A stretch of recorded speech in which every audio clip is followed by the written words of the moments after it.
I'm a female, and this happened when I was 13. I was going through a really tough time with being separated from family. Eventually, the bottled up feelings got to be enough, and I had a meltdown, and I told my therapist that I'd contemplated suicide. My therapist then told my foster parent, who called my mom. Long story short, I was put on a 50-50 hold at a nearby hospital.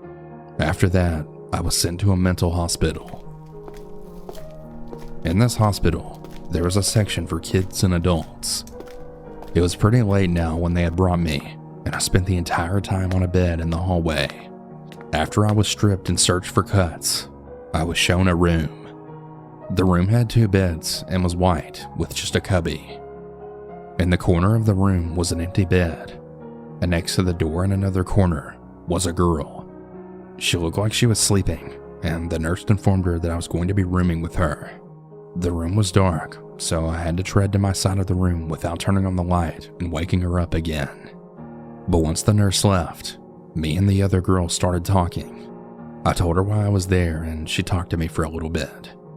I thought it was all going good until she told me out of nowhere to go get the nurse, and thinking that she needed help, I went and got a nurse. She came and she stood outside of the room, and she had asked the girl what was wrong. What the girl told the nurse really freaked me out. She told the nurse in a calm voice, "You should move her to a different room. I don't want to kill her." The nurse looked a bit shocked, and she had told another nurse to move me. She was then told not to go near me. I truly thought that she was going to try and hurt me, even if I was in another room. I'm no longer in that dark place of my life now, but that was the single most scariest moment of my life.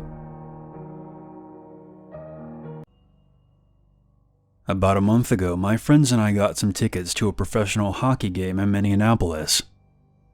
The game was about a 5-hour drive from where we lived, so we decided to make a weekend trip out of it. On that Friday afternoon, I was picked up by my friend Kevin. We then drove to pick up my other friend Dan and hit the road.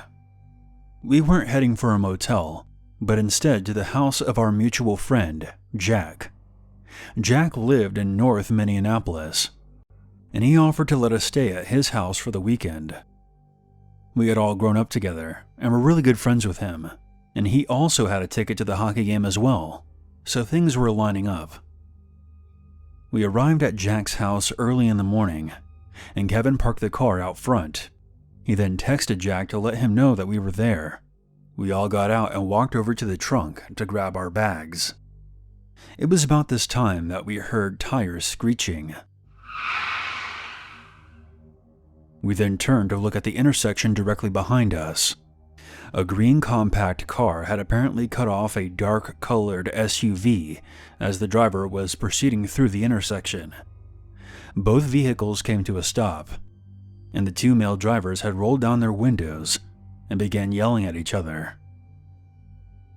Not wanting to get involved, I quickly grabbed my bag and walked up the path towards Jack's house, with Dan close behind me. Jack lived in a sort of retrofitted duplex, where he rented out the ground floor and someone else lived on the second. Jack had moved to the city fairly recently, and we had never visited him until now. So when we entered the walk-in porch, Dan and I weren't sure which door was his. As we stood there, I pulled out my phone to call Jack and asked him to let us in. Meanwhile, Kevin was still in the back of his car rearranging some bags and trying to fix a panel that had popped off during the drive. The 2 drivers were still yelling at each other, and at this point, they had both exited their vehicles. I didn't have a great view of the situation from the porch, but I could still hear them yelling at each other. To make matters worse, Jack's house was right on the corner, so we were only about 20 yards away from where this was going down. It was way too close for comfort. All of a sudden, we heard a loud pop. Dan and I froze, and I saw Kevin stand up from the back of his car and look around. I immediately thought it might have been a gunshot, but I wasn't 100% sure. I turned to Dan, and from the look on his face, I saw that he also thought it was a gunshot. Oh shit. Okay, "Let's get the hell inside, now," Dan said to me nervously. I unfroze and quickly called Jack, who said that he was on his way to open the door. The two cars peeled off, and Kevin joined us on the porch. We all came to the conclusion that a gunshot went off, and that one of the two drivers had fired it during their confrontation. We didn't know who fired the shot or which direction the bullet went. However, Kevin said that he didn't hear any bullets whizzing past him. Jack led us into the house, commenting that he heard a shot go off too, and swearing that nothing like that had ever happened since he moved in. We talked about it for a bit, but no one was hurt, and the drivers were gone now, so we shook it off. Aside from that, we had a great weekend of eating, exploring, and getting drunk at a nail-biter of a hockey game. It was loads of fun, and Jack offered to drive us everywhere since he knew the area. When we were ready to head home that Sunday afternoon, we piled back into Kevin's car. That's when we realized exactly where the bullet had gone. There was a clean bullet hole through Kevin's rearview mirror and windshield. I have no idea how he had missed it before, but there were shards of glass and scattered bits of plastic across his dashboard. We looked around for an entrance hole in the back of the car, but we couldn't find one.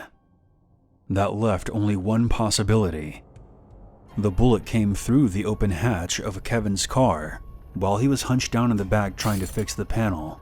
Kevin was no more than a foot away from being hit, based on the bullet's trajectory.